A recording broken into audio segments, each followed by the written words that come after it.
நம்ம ஒரு CSV file எப்படி கிரியேட் பண்ணுறது அப்படின்னு நம்ம பார்க்க போகிறோம். சிஎஸ்வி அப்படின்னா என்ன அப்படின்னா கமா செப்பரேட்டட் வேல்யூ அப்படின்னு சொல்லக்கூடிய ஒரு ஃப்ளாட் ஃபைல், ஒரு டெக்ஸ்ட் ஃபைல் சிஸ்டம்.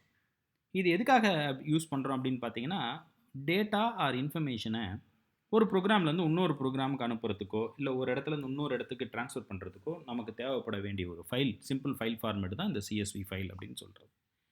இந்த சிஎஸ்வி ஃபைலை எப்படி கிரியேட் பண்ணுறது அப்படின்னு ஃபஸ்ட்டு சொல்லித்தரேன். இப்போ நீங்கள் கவனமாக கவனிங்க. சிஎஸ்வி ஃபைல்னா கமா செப்பரேட்டட் வேல்யூ அப்படின்னு சொல்லியிருப்போம்.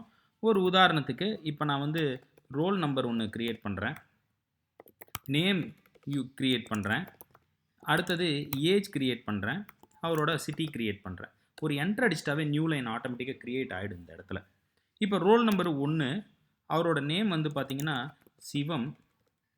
நீங்கள் கொட்டேஷன்லாம் கொடுக்க தேவையில்ல, டைரெக்டாகவே அப்படியே கொடுக்கலாம். சிவம். அவரோட ஏஜ் வந்து ஒரு 16 வயது. அவரோட சிட்டி வந்து பார்த்தீங்கன்னா சேலம் வராரு. அடுத்த டேட்டா வந்து பார்த்தீங்கன்னா குமரன். குமரன் அவரோட வயசு வந்து ஒரு 14. அவர் வந்து பார்த்தீங்கன்னா ஈரோட்லேருந்து வராரு. அடுத்தது வந்து 3வது வந்து பார்த்தீங்கன்னா ராஜன். ராஜன் அவருடைய வயது வந்து பார்த்தீங்கன்னா ஒரு 15. அவர் வந்து பார்த்தீங்கன்னா கோவையிலேருந்து வராரு. இது மாதிரி நம்ம டேட்டாவை வந்து நம்ம நிறைய இந்த மாதிரி டேட்டாவை நம்ம ஃபீட் பண்ணிகிட்டே இருக்கலாம். இதுதான் வந்து சிஎஸ்வி ஃபைல். இப்போ நான் வந்து இந்த ஃபைலை வந்து சேவ் பண்ணுறேன்.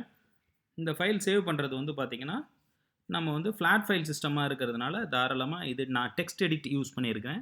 இந்த இடத்துல data1.csv அப்படின்னு நான் சேவ் பண்ணுறேன். இந்த ஃபைல் சேவ் ஆகிடுச்சு. இப்போ இதுதான் நார்மலாக ஒரு சிஎஸ்வி கிரியேட் பண்ணக்கூடிய ஒரு விஷயம். இப்போ இந்த சிஎஸ்வியை சேவ் பண்ணிட்டேன். ஓகேங்களா? இப்போ நம்ம இந்த சிஎஸ்வியை எப்படி எடுக்கிறதுன்றதை அடுத்த வகுப்பில் பார்க்க போகிறோம்.